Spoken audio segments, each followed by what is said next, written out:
Hey everybody, welcome back to my channel. Today's video is about the Salesforce Certified Business Analyst certification. I recently just took the exam and passed it. I have earned my third Salesforce cert, which is awesome. I'm really excited about it. But what I wanted to do today is take the time and tell you how I studied for the exam. I started studying for this exam right at the end of March, 1st of April, 2023, and I took the exam on May 18th, 2023. And I wanted to share what tools I used, what I thought of the exam, and how I would study for it if I had to do it over again. If you haven't done so already, make sure you subscribe. I'm putting out Salesforce content each week, and make sure to like the video if you like this type of video so I can make more videos like this in the future. And let's just jump right into this. Now, I do have a video out there reviewing the Salesforce certification as far as what it covers, the outline for the exam and everything, but real quickly, I will cover what the exam is over based on the percentages broken out here in the outline. For the exam outline, we have customer discovery, which is 17%, collaboration with stakeholders, 24%, business process mapping, 16%, requirements, 17%, user stories, 18%, and user acceptance is 8% of the exam. The exam is 65 questions. 60 of the questions are scored. The other 5 are not. And I believe you need, I think it's a 72 to pass the exam. Yep, passing score is 72%, and it is $200 for the exam. There are some promo codes out there for $40, $60 off. If they're available, use them if you can find them. Now, to compare this exam versus the other two Salesforce exams I've taken, I would say this is probably the easiest exam of the 3. The other 2 that I have taken in past is the Salesforce Certified Admin exam and the Platform App Builder exam. What really is different about the Salesforce Certified Business Analyst certification is it's not as technically based as the other 2 exams. It's not asking questions about fields, flows, process automation, flow builder, workflow, anything like that, or sharing.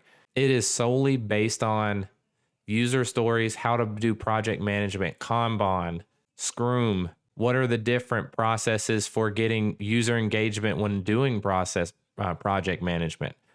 And what is the role of a Salesforce business analyst? It is completely different than the other 2 exams that I've taken, which is to be expected. The 2 main resources I used for this was Focus on Force and the trailheads that are provided from Salesforce. Now, to be perfectly honest, I use primarily Focus on Force, probably 75% to study for this exam. Now, I'm going to take you into my Focus on Force account and kind of show you what it looks like. So I'm logged into my account here, and they have it broken out into lessons based on the outline. So customer discovery, 17%, there's 7 topics. I hit the drop down, and it has the different sections here. So determine business strategy, goals, initiatives, and challenges to define the scope of business analysis. If I click on that, it opens up a PowerPoint slide that you can go through. There's 21 slides, and it talks about different things. This one covers knowing the business, discovering the customer, and challenge framing and scoping. Now, taking a look at the other part of Focus on Force that I really like is the practice exams.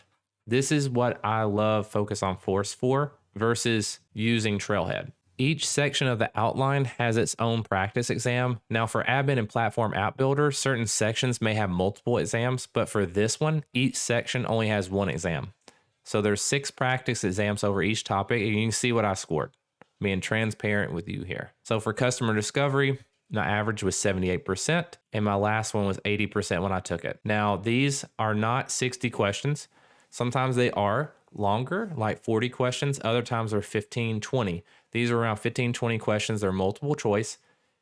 You can choose how you'd like to receive the answer. If you miss you can have them give the answer as soon as you hit next. It'll tell you if you got it right or not. And then it explains the answer if you did get it incorrect. Or you can treat it just like you're taking the real exam and have it score at the very end. I find it useful for me to have it scored on each question. So if I do the first question, I miss it, I hit next, it tells me right there, and I can review my answer and then open up the materials. Oftentimes there's links to the study material. I find that very useful when I'm first learning the topics. And then down here for the practice exams, some of the other exams have 6, 7 practice exams, especially it's like Certified Admin and Platform App Builder, but there's 2 here. As you can see, I did pretty well on these. There's 60 questions. They're timed. and you can treat it just like the real exam. On these, I would suggest not letting it give you the answer. Treat it like you're taking the real answer and have it scored at the end, and then you can review your incorrect answers. I like to do that to simulate a real world test environment. And my all-time favorite thing about Focus on Force is the question bank exam. I've said it in other videos, but this is amazing. It is 20 questions, but they're random pool of questions, and every time you take it, they're different. So with the practice exams, if you do them enough, you can kind of start knowing the answers to some of the questions.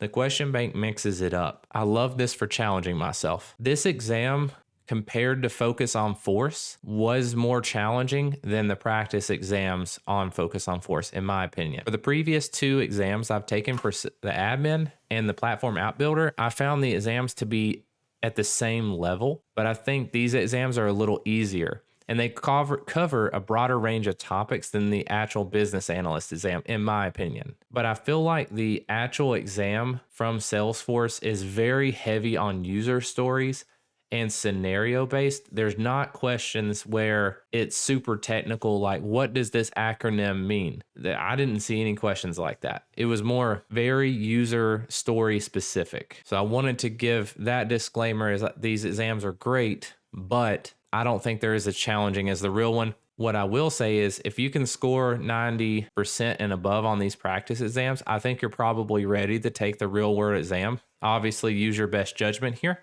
But for me, I felt confident once I was able to score 90% plus on my practice exams. The other resource I use the other part of the time, and I would actually highly recommend it, is learn everything you can on Focus on Force and then utilize the trail mix that Salesforce provides for this exam. As you can see, I started working through them, and this is a great way to test your knowledge. And I would actually, when you're on the Trailhead here, this first one here, Business Analyst Exam Overview, open it up. And I've already done these, but these are actually practice quizzes and flashcards for each kind of section here, okay? This was really helpful to see where I stood for each section after I'd studied Focus on Force for like a month and a half. I really recommend it. We can look at the first one here, and it just talks about that section and preparing for the exam, and maintaining your cert. That's a pretty easy one. And then like learning about customer discovery. So this is actually the first section, right? So here's the key topics. Salesforce 360 release notes. And they actually have questions here like, what's a proven way to help executives understand how a new process or products can enable change? The choices are thoroughly describe the system configuration details, keep the conversation strictly focused on what the existing system can do, describe how the system can enable business innovation and help customers. Now, the answer for this one is C, and you're gonna hit submit, and there you go. Really, it just comes down to like testing yourself and making sure that you know the material before you get into that exam, because the exam is a more stressful environment. The questions are gonna be more challenging in my opinion, but a lot of the questions on the exam are just like this. They're not detail based. They're just like, what's a proven way to help an executive? You know, it's stuff like that. Look at the next one here. When a business analyst is creating a journey map, what assumptions are needed to get started? This is a challenging question. So make sure you take advantage of this resource out there. It is really good using the trail mix. And I love working through each of these sections as well. You don't have to do all of them to be prepared for the exam, to be perfectly clear. I'll get down here and you'll see I kind of stopped around this point. And I've done some down here as well. Like, as you can see, I did these as well. Some of that, maybe the sections I was struggling on, I would actually seek those out and do those as part of the trail mix. Overall, I think the Salesforce Business Analyst is a great certification. It can help you stand out on your resume. It gives you great project management experience. Even if you're an admin, it can help you whenever you are working with a business analyst that's doing projects, or maybe you're working with an internal business analyst, and you can understand their process and why they're asking questions and how they're framing the project, and help you contribute more, can help you stand out in your career. If you found this video interesting, please make sure to hit that like button. I really appreciate it. And leave a comment below what you think of the Salesforce Business Analyst certification. I really appreciate you taking time to watch the video, and I will see you in the next one.